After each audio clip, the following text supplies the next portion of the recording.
Student Body Vice President Zach George announced today that he will be resigning from his Student Senate post. In an email, George announced his resignation to Student Senate Body. George stated his resignation will take effect after next week's full Student Senate meeting. And we have Vice President Zach George here in the studio with us. Zach, thanks for coming. Thank you for inviting me. It's a pleasure to be here. Of course. It's been, I'm sure, kind of a crazy day, a crazy year for you in Student Senate. What kind of just brought this all about? What caused you to decide to resign from your position? Yeah, you know, the first thing I want to make sure is that the information is out there for all the students. And so it was a difficult decision to announce my resignation, but it was for good reasons. I was fortunate to be offered a position at the National Association of Counties in Washington, D.C.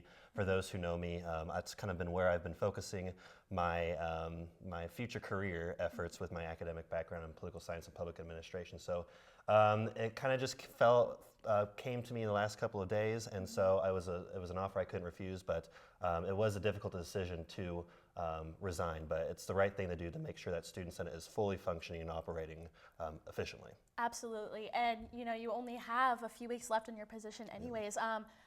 Are you moving soon?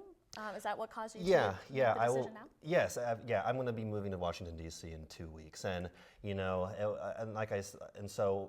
our next full Senate meeting is next Wednesday, and the Student Senate is going to choose the next vice president to replace me.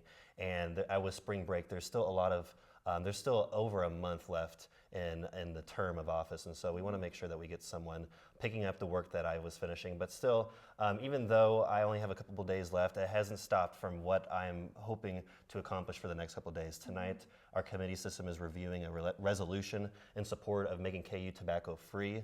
We're also debating the Student Senate fee package, which I've been a vocal opponent of increasing fees. So, you know, the job's not done. I'm not going away anytime soon, but I'm making sure I make these last several days count. Right, of course.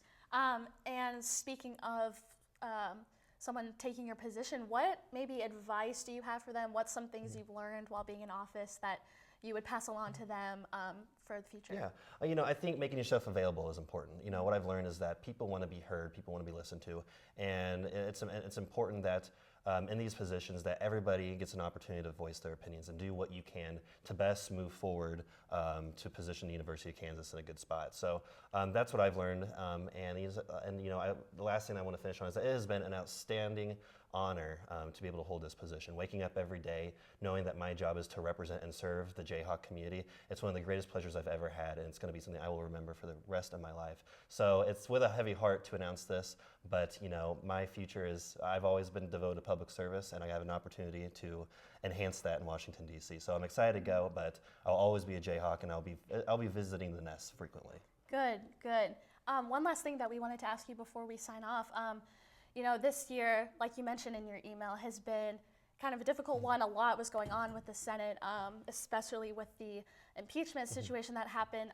The things that went on with that, how do you think that might prepare you for your future career? What things did you take away from that and learn? Well, you know, when I was asked what was the biggest struggle you've experienced in a job interview, I definitely had a lot of material to discuss. But you know, that was a very important event that occurred at KU, and especially in Student Senate, because it really pushed the conversation on what we need to do as a university to promote and enhance inclusivity and diversity. And I'm proud of what our administration did to respond to a lot of the demands. We were able to listen, evaluate, and we were able to put together an action plan, which I excited that we have been able to achieve the majority of what we've set out, and we're still working on it. And even with me going, I know Jessie Pringle is still making her priority to make sure that we fulfill our promises. So that's one of the biggest, even though it was a difficult situation, but it's what I'm proud about, because Student Senate was able to step up to the plate and do what we can to really make a difference at KU.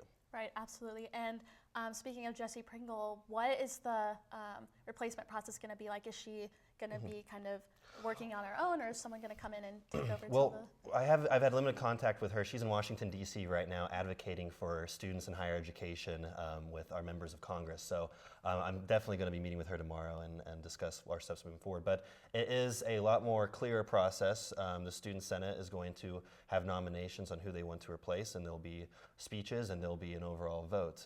And so in a week from today, there will be a new student body vice president, and And we have an amazing group of senators, and I am confident that we're going to find someone great to replace, to hold this position and serve the KU community well. Okay, great. Well, thank you so much again, Zach, Thank you for very coming and much. talking with us. Best of luck in your Thank new you. job, and safe travels to DC. Thank you very much.